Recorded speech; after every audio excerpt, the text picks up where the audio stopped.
बिस्मिल्लाहिर्रहमानिर्रहीम। अस्सलाम वालेकुम दोस्तों, मैं हूं शाहिद नईम और जावास्क्रिप्ट की एक नई वीडियो के साथ हाजिर खिदमत हूं। दोस्तों, आज हम पढ़ने जा रहे हैं जावास्क्रिप्ट के अंदर इनहेरिटेंस और देखते हैं कि इनहेरिटेंस क्या होती है। लेकिन इससे पहले जो दोस्त हमारे इस चैनल पे नए हैं उनसे गुजारिश है कि अगर अभी तक आपने हमारे चैनल को सब्सक्राइब नहीं किया तो चैनल को सब्सक्राइब कर लीजिए और उसके साथ नज़र आने वाले बेल के आइकन पर क्लिक करना मत भूलें। इससे ये होगा कि जब भी हम कोई नई वीडियो अपलोड करेंगे आपको उसका नोटिफिकेशन मिलेगा और आप उससे भरपूर फ़ायदा हासिल करेंगे। अब बगैर ताख़ीर के चलते हैं कंप्यूटर की स्क्रीन पर और आज की वीडियो का आगाज़ करते हैं।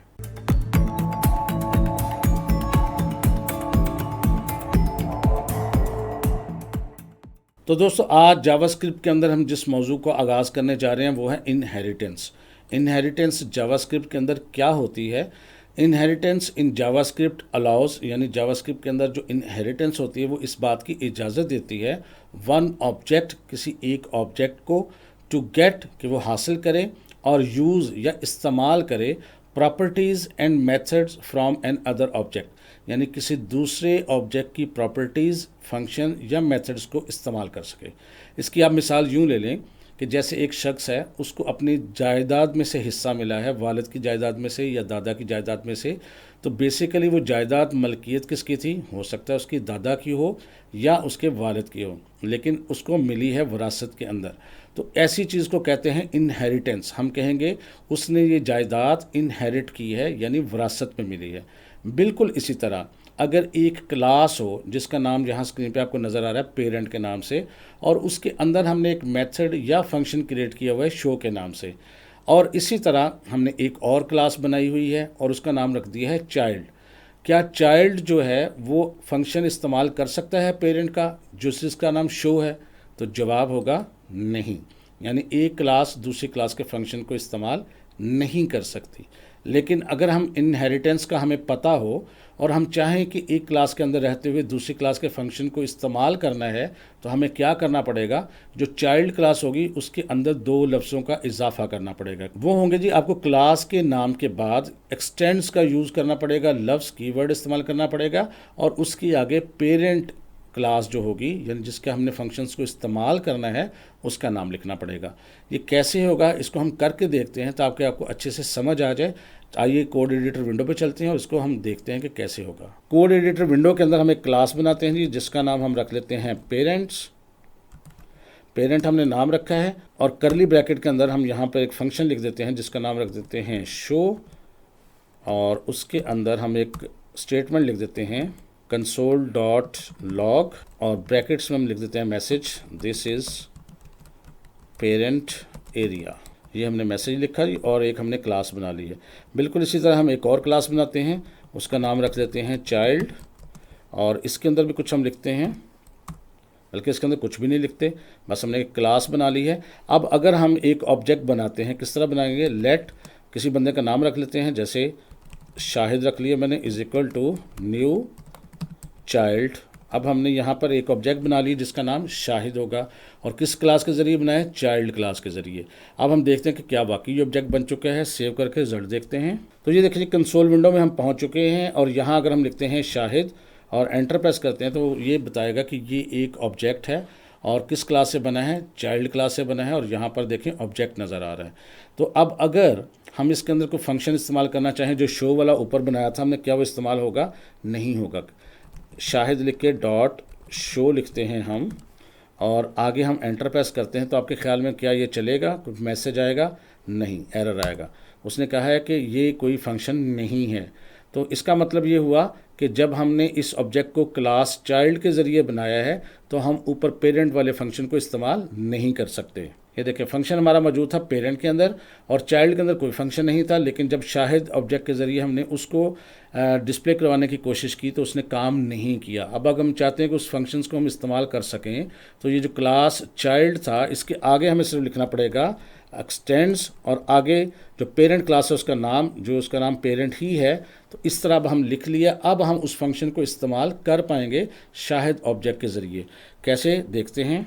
अब अगर यहाँ हम लिखते हैं शाहिद, एंटर प्रेस करते हैं तो ये देखें चाइल्ड तो है, उस पर क्लिक करते हैं तो वो पेरेंट को भी इस्तेमाल कर रहा है। अब इस पर प्रोटोटाइप पे मज़ीद क्लिक करते हैं तो देखें वहाँ पर एक फंक्शन आपको मौजूद होगा जो यहाँ पर आपको बता रहा है कि ये पेरेंट का फंक्शन है और उसके अंदर यहाँ शो के नाम से भी फंक्शन बना हुआ है उसकी प्रोटोटाइप के अंदर, यानी पेरेंट की जो क्लास है, जो चाइल्ड है उसको इनहेरिट कर रहा है और पेरेंट की क्लास में जो शो वाला फंक्शन है वो भी हम इस्तेमाल कर पाएंगे।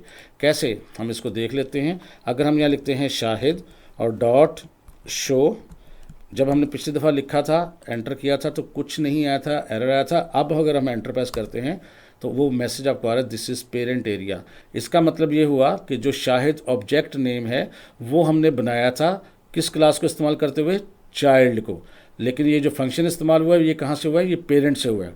दोबारा देख लेते हैं, ये देखें सबसे निचली लाइन में देखें, जो शाहिद ऑब्जेक्ट है वो किस तरह बना है, चाइल्ड की क्लास के साथ, और चाइल्ड की क्लास के अंदर तो कोई फंक्शन है ही नहीं, तो वो कहाँ से इस्तेमाल कर रहा है, शो वाला जो फंक्शन है वो इस्तेमाल हो रहा है पेरेंट से। और किस वजह से हो रहा है, जो हमने यूज़ किया है यहाँ पर एक्सटेंड्स पेरेंट का जो हमने लफ्ज़ यूज़ किया है, एक्सटेंड्स क्या करता है, इनहेरिट कर लेता है आपके पेरेंट क्लास के तमाम फंक्शंस को, तमाम चीज़ों को। अब इसकी मिसाल हम एक और तरीके से देखते हैं। इस सारे को मैं करता हूँ एक दफ़ा अरेज, और यहाँ पर मैं लिखता हूँ क्लास एक बनाता हूँ, क्लास कंपनी, और इसके अंदर हम क्या करते हैं, कुछ लिखते हैं। फ़र्ज़ करते हैं यहाँ मैं लिख देता हूँ ब्रांड, और यहाँ लिख देते हैं हम सैमसंग, और यहाँ पर हम लिख देते हैं लोकेशन, और यहाँ पर हम लिख देते हैं पाकिस्तान, फ़र्ज़ करते हैं। और इसी के अंदर हम एक फ़ंक्शन भी बनाते हैं, उसके अंदर हम लिख देते हैं शो, नाम रख लेते हैं उसका, और उसके अंदर करली ब्रैकेट के अंदर हम लिख देते हैं कंसोल डॉट लॉग, और उसके बाद बैक टिक्स में हम लिखेंगे मेड इन, और उसके बाद डॉलर साइन, और यहाँ करली ब्रैकेट में हम लिख देते हैं दिस डॉट लोकेशन बाय, और डॉलर साइन के साथ करली ब्रैकेट में हम लिखते हैं दिस डॉट ब्रांड। ये हमने एक लाइन लिख दी है, इसको समझ लें। अब यहाँ पर जो लाइन लिखी हुई है शो के अंदर वो ये है कि एक मैसेज डिस्प्ले करेगा मेड इन, और उसकी लोकेशन जो है पाकिस्तान, और बाय उसके बाद ब्रांड यानी कंपनी का नेम जो है सैमसंग। अब ये एक हमने क्लास बना ली है। अब हम एक और क्लास बनाते हैं, फ़र्ज़ करते हैं हम क्लास बनाते हैं, ये एक मोबाइल कंपनी है जो मुख्तलिफ मॉडल्स के मोबाइल बनाती है। हम कोई भी सैमसंग के मॉडल ले लेते हैं, जैसे हम लिख लेते हैं क्लास और A72, मैंने इसका नाम रख लिया क्लास का, और करली ब्रैकेट के ज़रिए अब इसके अंदर हम क्या करते हैं, एक हम सिंपल मैसेज डिस्प्ले करवा लेते हैं, फंक्शन बना लेते हैं, उसको हम कर देते हैं मॉडल, और यहाँ पर उसके अंदर करली ब्रैकेट में हम यहाँ कर देते हैं कंसोल डॉट लॉग, और ब्रैकेट में price of this model is, फ़र्ज़ करते हैं मैं यहाँ कोई भी प्राइस लिख देता हूँ 75,000, ये मैंने लिख दी है, और आखिर पर मैं दे दूँगा सेमीकोलन। अब ये हमने क्या किया, एक क्लास बना ली जिसका नाम रखा हमने A72, ये एक मॉडल है, उसके अंदर एक फंक्शन है, उसके अंदर उसकी प्राइस लिखी हुई है। अब हम यहाँ पर एक बनाते हैं ऑब्जेक्ट, यहाँ पर हम लिखते हैं जी let phone 1 is equal to new, और यहाँ पर उसका मॉडल लिख देते हैं A72 और एंड। यहाँ पर हम सेव करते हैं। अब यहाँ पर एक ऑब्जेक्ट बन गया जिसका नाम है PH1 यानी फ़ोन 1, और वो किस मॉडल का है, A72 का। इसको एक दफ़ा रिज़ल्ट भी देख लेते हैं हम। यहाँ पर देखें, अगर हम PH1 लिखते हैं तो यहाँ पर एक फ़ोन आ रहा है जिसका मॉडल है A72 यानी कि उस क्लास का नाम है, और वो ऑब्जेक्ट है। अब हम अगर यहाँ यूज़ करना चाहें उसका फंक्शन PH1 डॉट मॉडल, और आगे छोटे ब्रैकेट्स लगाएंगे और एंटर प्रेस करेंगे तो क्या मैसेज आएगा, देखें मैसेज आ रहा है price of this model is 75,000। लेकिन जो ऊपर हमने कंपनी के नाम में लिखा था शो के नाम से फंक्शन, क्या वो चलेगा, PH1 डॉट शो। यहाँ पर अगर हम एंटर प्रेस करेंगे तो क्या फंक्शन चलेगा, नहीं चलेगा, एरर आएगा, देखिएगा वो देखें एरर आ रहा है क्योंकि उसको ये फंक्शन मिला ही नहीं। अब हम क्या करते हैं, अब हम ये करते हैं कि ये जो क्लास A72 थी इसको हम ऊपर वाली जो क्लास थी कंपनी वो इसका बना देते हैं पेरेंट। तो क्या करेंगे, हम लिखेंगे यहाँ एक्सटेंड्स और आगे कंपनी। तो इस तरह क्या होगा, अब A72 जो क्लास है वो इसके फंक्शन यानी कंपनी के फंक्शंस वगैरह भी इस्तेमाल कर सकती है। सेव करके अब रिज़ल्ट देखते हैं। अब अगर यहाँ हमने लिखा PH1 तो देखिएगा, तो इसका मतलब ये हुआ कि ये एक हमारे पास ऑब्जेक्ट बन गया है, A72 के नाम से फ़ोन बन गया है, और इसके अंदर ब्रांड क्या है, सैमसंग, लोकेशन क्या है, पाकिस्तान। अगर हम इस पर क्लिक करते हैं तो यहाँ देखें ब्रांड भी आ रहा है, लोकेशन भी आ रही है, कहाँ से आ रही है, कंपनी से। अगर मज़ीद इसके प्रोटोटाइप को जहाँ देखते हैं तो उसके अंदर मॉडल के नाम का यहाँ पर आपके पास फंक्शन भी है, और अगर उसके ऑब्जेक्ट की मज़ीद प्रोटोटाइप देखते हैं तो शो के नाम का फंक्शन भी इसके अंदर इस्तेमाल हो सकता है। करके देख लेते हैं। अगर हम यहाँ लिखते हैं PH1.model और यहाँ ब्रैकेट दे के एंटर प्रेस करते हुए देखें वो दिखा रहा है price of this model is 75,000। लेकिन अब यहाँ लिखते हैं phone1.show और यहाँ पर अब हम देखते हैं कि क्या उसका रिज़ल्ट आएगा। देखते हैं जी। आप देखें made in Pakistan by Samsung. तो इस तरह से ये मेड इन पाकिस्तान कहाँ से आ रहा है, ये आ रहा है उसकी पेरेंट क्लास के अंदर से, यानी कंपनी से। अब हम इस मॉडल के जितने मर्जी चाहे बना सकते हैं फ़ोन। फ़र्ज़ करते हैं हम एक और बना लेते हैं, let PH2 is equal to new A72, और याद रखें मैंने यहाँ A कैपिटल डाला है, तो अगर आपने क्लास का नाम A कैपिटल में लिखा है तो आप कैपिटल में लिखेंगे, स्मॉल में लिखा है तो स्मॉल में लिखेंगे। अब ये दो ऑब्जेक्ट बन गए।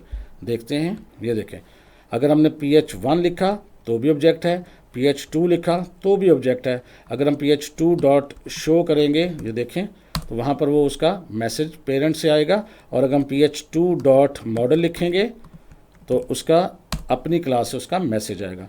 तो इस तरह जितने मर्जी अब उसके मॉडल तैयार हो सकते हैं। इसी तरह जी यहाँ पर भी इसको मैं डिलीट करता हूँ। अब मैं क्या करता हूँ, एक और जो है वो क्लास जो है इसी तरह की डिसाइड कर लेता हूँ, बल्कि इसको मैं कर लेता हूँ कॉपी Ctrl+C से, और इसी को मैं यहाँ Ctrl+V कर देता हूँ, और इसका मॉडल मैं A50 की बजाय A72 की बजाय A50 रखने लगा हूँ जी यहाँ। और इसका प्राइस जो है आप चेंज कर दें, मैं फ़र्ज़ करते हैं उसकी प्राइस 55,000 रख देता हूँ। तो अब ये दो मॉडल्स बन गए हैं, एक है A72 और एक है A50, और ये दोनों जो हैं इनकी जो पेरेंट यहाँ पर देखें वो ये क्लास है कंपनी, जिसका नाम है सैमसंग, और लोकेशन क्या है, पाकिस्तान में। तो इसका मतलब ये हुआ कि हम जितनी चाहें ज़्यादा जो हैं वो क्लासेस बना सकते हैं, चाइल्ड क्लासेस, और उनको पेरेंट असाइन कर सकते हैं, और पेरेंट क्लासेस में से जाके डाटे को ले सकते हैं और यूज़ कर सकते हैं। अब फ़र्ज़ करते हैं यहाँ हम दो फ़ोन बनाते हैं। यहाँ लिखते हैं जी let phone1 is equal to new A72, ये हमने A72 मॉडल का बना लिया ऑब्जेक्ट, और यहाँ बनाते हैं let phone2 is equal to new A50 और आखिर पर सेमीकोलन। इसका मतलब ये दो ऑब्जेक्ट बन गए हैं। अब देखते हैं क्या दोनों ऑब्जेक्ट मुख्तलिफ चीज़ों को यूज़ कर रहे हैं, देख लेते हैं जी। अब अगर हम यहाँ लिखते हैं phone1 तो देखें क्या आ रहा है, सैमसंग पाकिस्तान। लेकिन अगर हम लिखते हैं phone1.model और आगे ब्रैकेट्स डालते हैं, अब क्या आएगा, उसकी प्राइस बता रहा है 75,000। लेकिन अगर हम लिखते हैं phone2.model और यहाँ पर अब अगर उसके एंटर करते हैं तो वो दिखा रहा है 55,000, यानी phone1 की प्राइस जो है 75 दिखा रहा है, और phone2 की जो है प्राइस जो है वो दिखा रहा है 55। लेकिन जब दोनों के साथ हम ये लिखते हैं phone1.show और एंटर प्रेस करते हैं तो वो देखें made in Pakistan by Samsung लिखता है। और अगर हम लिखते हैं phone2.show तो ऐसी सूरत में वो क्या करेगा, वो आपको सेम मैसेज देगा। इसका मतलब ये है कि वो उनकी पेरेंट क्लास जो है वो सेम है, बेशक मॉडल मुख्तलिफ है लेकिन पेरेंट क्लास सेम है। अच्छा जी, एक चीज़ और, ये आपको समझ आ गई कि किस तरह हम मुख्तलिफ़ किस्म के ऑब्जेक्ट क्रिएट करके मुख्तलिफ़ क्लासों से उसको क्रिएट करते हैं, और उसकी पेरेंट क्लास एक हो सकती है। अच्छा, बाज़ का तो ये देखें शो जो है ये पेरेंट जो है क्लास उसमें मौजूद है। अगर किसी वजह से हमारी जो चाइल्ड क्लास है उसके अंदर भी वही फंक्शन उसी नाम से मौजूद हो तो कौन सा चलेगा। हम एग्जांपल के तौर पे यहाँ A72 के अंदर एक और फंक्शन लिखता हूँ, यहाँ पर उसका नाम हम शो ही रख देते हैं क्योंकि ऊपर शो नाम है, और हमें सिर्फ ये देखना है कि इस्तेमाल कौन सा होगा। और इसके अंदर हम मैसेज दे देते हैं console.log, और इसके अंदर कुछ दे देते हैं जी दिस इज़ A72 मॉडल। मैंने ये सिर्फ उसका एक मैसेज दे दिया। अब यहाँ देखें, यहाँ पर A72 जो क्लास है उसके अंदर भी शो के नाम से फंक्शन है, और ऊपर उसकी जो पेरेंट कंपनी है यानी कि पेरेंट क्लास है जिसका नाम कंपनी है उसके अंदर भी शो का नाम से फंक्शन मौजूद है। अब चलेगा कौन सा देखना हमने ये है। अब अगर हम यहाँ लिखते हैं phone1.show और यहाँ अगर हम एंटर प्रेस करें, और अगर तो उसकी पेरेंट क्लास के अंदर से फंक्शन रन होगा तो मैसेज आएगा made in Pakistan by Samsung, लेकिन अगर उसका अपना फंक्शन रन होगा तो वो उसका मॉडल दिखाएगा। तो देखते हैं क्या उसने दिखाया, दिस इज़ A72 मॉडल। इसका मतलब ये हुआ कि ये उसका अपना फंक्शन रन हुआ है, उसकी पेरेंट क्लास का फंक्शन रन नहीं हुआ। तो यहाँ एक चीज़ आपने याद रखनी है कि अगर एक चाइल्ड क्लास के अंदर कोई फंक्शन मौजूद हो और उसी नाम से फंक्शन उसकी पेरेंट क्लास में भी मौजूद हो, तो रन कौन सा होगा, जो उसका अपना फंक्शन होगा, यानी चाइल्ड क्लास के अंदर जो फंक्शन होगा वो रन होगा, ना कि पेरेंट क्लास का रन होगा। तो दोस्तों मुझे उम्मीद है इनहेरिटेंस की आपको समझ आ गई होगी कि किस तरह एक चाइल्ड क्लास जो है वो अपनी पेरेंट क्लास के फंक्शंस को या वेरिएबल्स को या उसके रिसोर्सेज को इस्तेमाल कर सकती है। इसको आपने प्रैक्टिकली करके देखना है और आपको करेंगे तो ज़्यादा अच्छे से समझ आएगी। सिर्फ देखने से इतनी ज़्यादा अच्छे से समझ नहीं आती जब तक हम खुद करें नहीं। अगर आपको वीडियो अच्छी लगी है तो इसको लाइक कीजिए और शेयर कीजिए। अगर आपके जहन में कोई क्वेश्चन आता है तो कमेंट करके ज़रूर पूछें, हम इंशाल्लाह ताला रिप्लाई भी करेंगे। तो इंशाल्लाह ताला दोबारा मुलाकात होगी कुछ नई चीज़ों के साथ। तब तक के लिए इजाज़त दीजिए। अल्लाह हाफिज़।